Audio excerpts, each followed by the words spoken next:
ओम गुजरे नाही दिनवा ना रतिया हो, सवतियाई काल हो गई।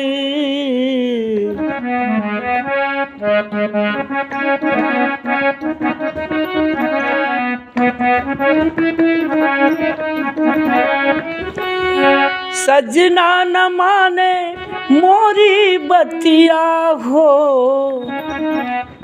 सजना न माने मोरी बतिया हो, सवतियाई काल हो गई। बहनों भाइयों, पूरी दुनिया में केवल अज्ञान को इतना बढ़ावा दिया जा रहा है। ज्ञान जो सत्य ज्ञान है उसकी कहीं चर्चा ही नहीं हो रही है।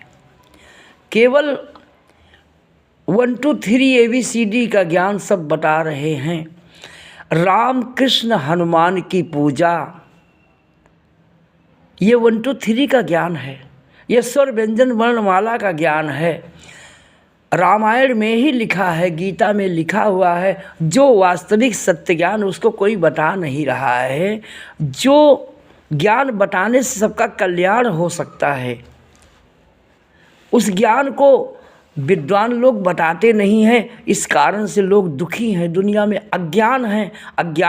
ये अज्ञान बनाया जा रहा है दुनिया में। जिस दुनिया का, इस भारत का विकास कैसे होगा? भारत का विकास होना चाहिए, भारत में विनाश हो रहा है। कारण कि जो सत्य ज्ञान है उसको कोई बताता ही नहीं है। सभी झूठा ज्ञान बताते हैं। झूठे ज्ञान से झूठा फल मिलता है। बहनों भाइयों, जो सत्य ज्ञान है ये कोई बताता ही नहीं कि ईश्वर, ये कोई भी पुजारी, कोई भी पंडित, कोई भी ज्ञानी नहीं बताते कि तुम्हारे अंदर जो भगवान है उसका ध्यान करो। गायत्री मंत्र का ध्यान क्यों नहीं बता रहे लोग? क्योंकि पंडित लोग, पुजारी लोग गायत्री मंत्र का ध्यान इसलिए नहीं बता रहे हैं कि उनका धंधा बंद हो जाएगा, उनका परिवार कैसे चलेगा, उनके बच्चे क्या खाएंगे। लेकिन बहनों भाइयों, इस भारत में का विनाश जो हो रहा है, गायत्री मंत्र से ही दुनिया का कल्याण हो सकता है। गायत्री मंत्र को लोगों ने छुपाया और जो गायत्री मंत्र को छुपाया उनका विनाश हुआ। गायत्री मंत्र अब छुपने वाला नहीं है। 2025 में गायत्री अवतरण तो हो चुका है। बहनों भाइयों, गायत्री माता तो सभी अपने बच्चों के हृदय में प्रकट हो जाएंगी। जो गायत्री मंत्र का ध्यान करेगा उसके हृदय में गायत्री माता प्रकट हो जाएंगी और ये पूरा भारत राममय हो जाएगा। आज गायत्री महामंत्र में वो ताकत है कि लाखों राम बन सकते हैं, लाखों कृष्ण बन सकते हैं, लाखों हनुमान बन सकते हैं। लेकिन बहुत लोगों का कहना है कि केवल पत्थर ही राम है, केवल कागज़ ही राम है, केवल मिट्टी की मूर्ति ही राम है। मिट्टी की मूर्ति, कागज़ की मूर्ति तो एक तत्व है। बहनों भाइयों, एक तत्व भगवान हो ही नहीं सकता है। तुलसीदास जी ने रामायण में लिखा है कि जड़ चेतन जगजीव जत सकल राम मैं जानी। भगवान जड़ भी है, चेतन मिक्स होता है तो भगवान होता है। धरती जल अग्नि हवा आकाश, भा से भूमि, गा से गगन, भग, वा से वायु, आ से अग्नि, ना से नीर, ये भगवान होता है।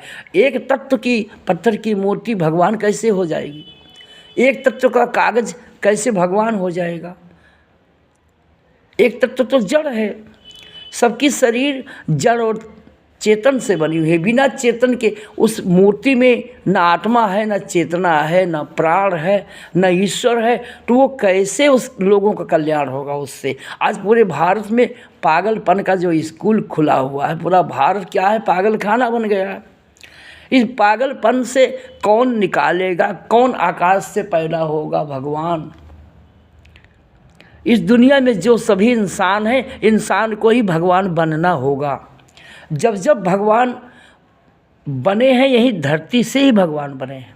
राम कृष्ण धरती पर खेले हैं और अपने अपने माँ से जन्म लिए हैं। आज जितने भी भारत में इंसान हैं, सभी राम हैं, सभी कृष्ण हैं, सभी हनुमान हैं, सभी के अंदर में शिव हैं, सभी शिव के बेटे हैं। हम सभी पूरे संसार में 140 करोड़ जो जनसंख्या है, सभी भगवान के बच्चे हैं। भगवान का बच्चा भगवान ही होता है। आम का फल आम होता है।